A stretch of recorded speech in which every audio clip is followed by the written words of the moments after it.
اسلام نے ہمیں پردے کا طریقہ بھی بتایا ہے. آج پردہ نہیں ہے. اللہ کے رسول نے فرمایا, نبینا صحابی پاس بیٹھا ہوا تھا, فرمایا تم نے پردہ کیوں نہیں کیا؟ کہا وہ نبینا ہے. کہا وہ اندھا ہے, تم تو اندھی نہیں ہو.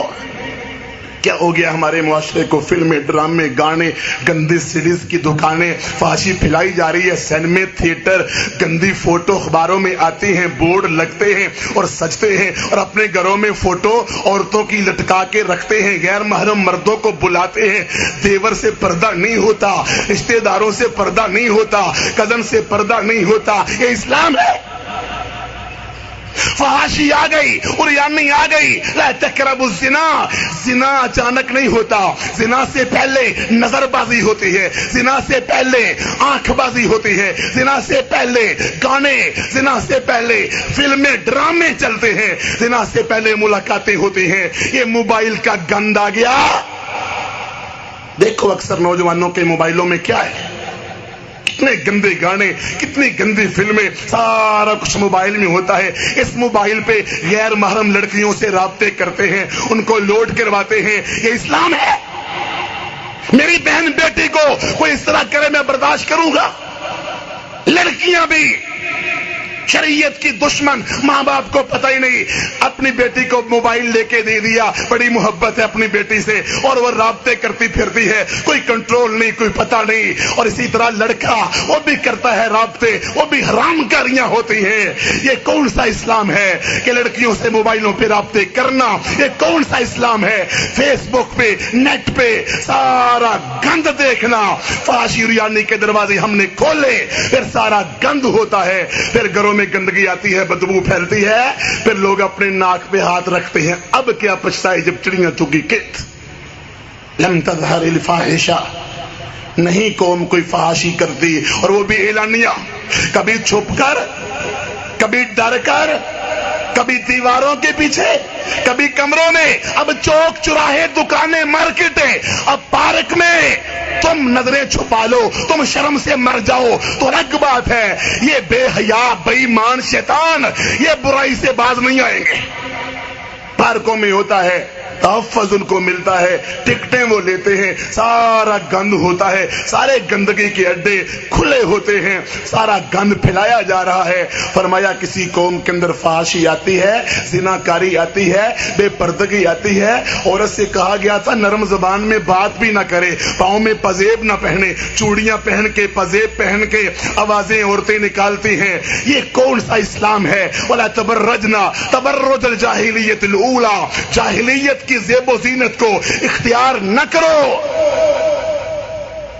لم تظہر الفاحشۃ فی قوم حتی یعلنوا بها. کسی قوم کے اندر بھی فحاشی اعلانیاں آ جائے, پھر ان کے اندر بیماریاں آتی ہیں. کبھی آپ نے بیماریوں کے نام پہلے سنے تھے؟ ایڈز ہو گئی ہے جی, کینسر آ گیا جی, ٹی بی کی بیماری ہو گئی ہے جی, پتہ نہیں کتنے کتنے بیماریاں آ گئی ہیں. یہ ساری بیماریاں نت نئی بیماریاں کس چیز کا تحفہ ہے؟ میں نہیں کہتا خوراک کا, میں نہیں کہتا لباس کا, میں کہتا ہوں یہ تحفہ تمہیں ملا فحاشی کا, عریانی کا, بے پردگی کا, زناکاری کا, بدکاری کا, عریانی کا, آوارہ گردی کا. یہ تحفہ ملا جب عورتیں آوارہ گائے کی طرح بے پردہ ہو کے, خوشبو لگا کے سڑکوں پہ گھومتی ہیں, سفر اکیلی کرتی ہیں, بازاروں میں جاتی ہیں, اللہ رب العزت کی بغاوت کرتی ہیں, رب کی نافرمانی کرتی ہیں.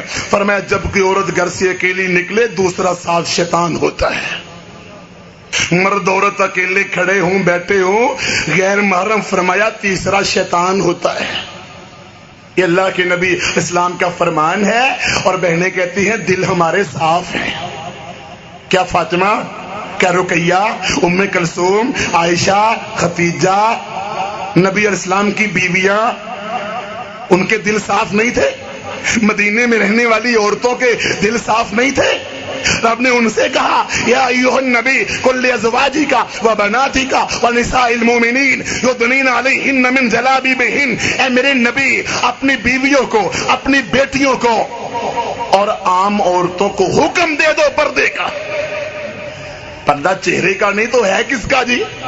چہرے کا پردہ نہیں ہے. باقی پھر کس کا ہے؟ چہرہ ہی تو جاذب نظر ہوتا ہے، چہرے پر تو توجہ جاتی ہے۔ ماں عائشہ فرماتی ہیں جب بھی مرد سامنے آتے ہم اپنے چہرے کو ڈھانپ لیتی۔ کیوں کہا گیا نظریں جھکا کے؟ عورت کوئی نظر جھکائے، مرد بھی جھکائے، ایک دوسرے کو نہ دیکھیں، پردہ ہے ہی چہرے کا۔ اللہ کے رسول چہرے کے رخ موڑ رہے ہیں اپنے صحابی کے، غیر محرم عورت کو نہیں دیکھنا، پردہ چہرے کا ہے۔ نبی اسلام عائشہ کے چہرے کو اپنے پیچھے چھپا رہے ہیں، پردہ چہرے کا ہے۔ اور آج کہا جاتا ہے نہیں جی پردہ چہرے کا نہیں ہے، اور لباس گندا۔ گرمیوں کے موسم میں ہماری بہنیں کون سا لباس پہنتی ہیں؟ فرمایا جب یہ بیماری عام ہو جائے گی تو پھر اس کا انجام کیا ہوگا؟ پھر بیماریاں آئیں گی، طاعون کی بیماری پھیلے گی، کینسر، ٹی بی، مختلف بیماریاں پھیل جائیں گی۔ گھروں میں بیماریاں لگ جاتی ہیں نا، روگ لگ جاتے ہیں۔ کتنے سعودی عرب کا واقعہ ہے، دمام شہر کا، ایک عورت بے پردہ گندا لباس پہن کے سپر سٹور میں آتی ہے۔ اس کو ایک شیخ سمجھاتا ہے اے میری بہن یہ مسلمانوں کا لباس نہیں ہے، مسلمان عورتوں کا لباس نہیں۔ آگے سے اکڑ گئی، آگے سے للکارتی ہے، نہیں نہیں نہیں میں اپنی مرضی کروں گی، تم متوع اپنی جگہ پر بیٹھے رہو، ایسے نصیحتیں کرنے آگے ہو۔ اتنا کہا، پھر سامان خرید کے باہر نکلنے لگی۔ شیشے کا دروازہ آٹومیٹک خود کھلنے والا، ایک قدم اندر ایک قدم باہر، شیشہ اس کے اندر پیوست ہو گیا۔ اس وقت جان چھوٹی جب مر چکی تھی۔ لمبے لمبے ناخن پالش جو عورت لگاتی ہے اس کا وضو ہوتا ہے؟ ساری شریعت کی مخالفتیں، گندے کیمیکل، زہریلے استعمال، بیوٹی پارلر، اور اپنی خوبصورتی کے لیے سارا گھر کا بجٹ خرچ کر دیتی ہے۔ آج کل کی تو عورتیں دکاندار بتلاتے ہیں اتنا اپنے خامدوں کے لیے نہیں سجتی ہوں گے، اتنا شادیوں پہ نہیں سجتی ہوں گے، جتنا بازار میں سودے خریدنے کے لیے جاتے ہوئے اپنے آپ کو سجاتے ہیں۔ رات بھی وہاں، دن بھی وہاں، دوپہر بھی وہاں، ایک ایک دن میں 20 چکر لگتے ہیں۔ یہ اسلام ہے؟ روک لو ان عورتوں کو۔ ما ترکت بعدی فتنہ اضرھا الرجال، فرمایا مردوں کے لیے سب سے بڑا فتنہ عورتوں کا ہے۔ حوا کی بیٹی گھر آرام سے بیٹھ جائے، شریعت کی پابندی کرے، کتنے گناہ ختم ہو جائیں۔ عورت گناہ کی دعوت دیتی ہے، عورت گناہ کی دعوت دیتی ہے، دوسروں کو کہے گی تم جی باحیا